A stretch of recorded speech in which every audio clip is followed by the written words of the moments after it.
L'affaire de l'homme gribouillé. Abonne-toi et like la vidéo. En 1999, dans une petite ville de la Pennsylvanie, une série d'événements étranges et effrayants commence à troubler les habitants. Tout commence lorsqu'une famille emménage dans une vieille maison victorienne, connue pour son histoire trouble.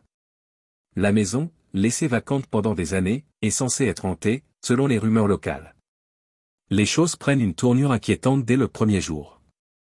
La famille, les Miller, remarque des gribouillis étranges sur les murs de la cave. Ces dessins, ressemblant à des figures humaines déformées, semblent être faits avec une substance noire indéterminée. Les Miller pensent d'abord que les gribouillis sont l'œuvre de vandales ayant accédé à la maison avant leur arrivée.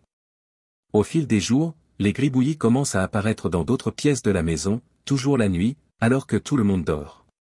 Les Miller entendent également des bruits de pas et des murmures incompréhensibles venant des murs. La famille est de plus en plus effrayée, et les enfants, en particulier, commencent à avoir des cauchemars récurrents sur un homme sans visage. Une nuit, Monsieur Miller décide de rester éveillé pour découvrir la source des gribouillis. Vers minuit, il entend des bruits de pas dans le couloir. Il s'approche discrètement de la porte de la cave et l'ouvre lentement. À sa grande horreur, il voit une silhouette sombre, vaguement humaine, debout au bas des escaliers, en train de gribouiller frénétiquement sur le mur. La silhouette tourne lentement la tête vers lui, révélant un visage déformé et sans traits distincts. Monsieur Miller claque la porte et réveille sa famille. Il décide de quitter la maison immédiatement et passe la nuit chez des amis. Le lendemain, il contacte les autorités locales, mais une fouille minutieuse de la maison ne révèle rien d'anormal. Les murs sont propres, sans aucun signe de gribouillis, et il n'y a aucune trace de l'intrus. La famille Miller est réticente à retourner dans la maison, mais ils n'ont nulle part où aller. Ils décident donc de faire appel à un médium local, espérant obtenir des réponses. Le médium, une femme âgée nommée Eleanor, accepte de les aider et se rend à la maison avec eux. Dès qu'elle entre, elle ressent une présence malveillante. Elle se dirige immédiatement vers la cave, où elle tombe en transe. Eleanor commence à parler dans une langue étrange, puis explique aux Miller que la maison est hantée par l'esprit d'un homme nommé Jacob, qui vivait là au début des années 1900. Jacob était un artiste perturbé, obsédé par la création de portraits de personnes décédées. Il croyait que ses dessins captureraient l'âme des morts, les emprisonnant ainsi dans la maison. Après avoir été accusé de meurtre, Jacob s'est pendu dans la cave, mais son esprit reste piégé, incapable de trouver la paix.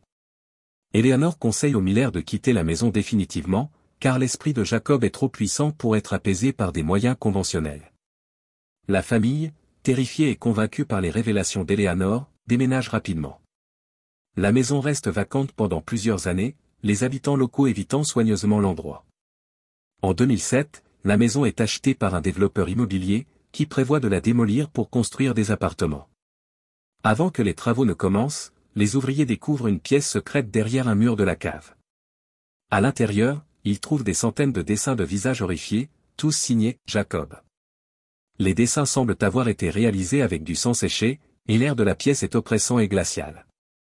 L'histoire des gribouillis et de l'esprit tourmenté de Jacob se répand rapidement, et la maison devient un lieu de pèlerinage pour les amateurs de paranormal. Finalement, la maison est démolie, mais ceux qui ont travaillé sur le site racontent encore des histoires de bruits étranges et de visions de silhouettes sombres rôdant dans les ruines.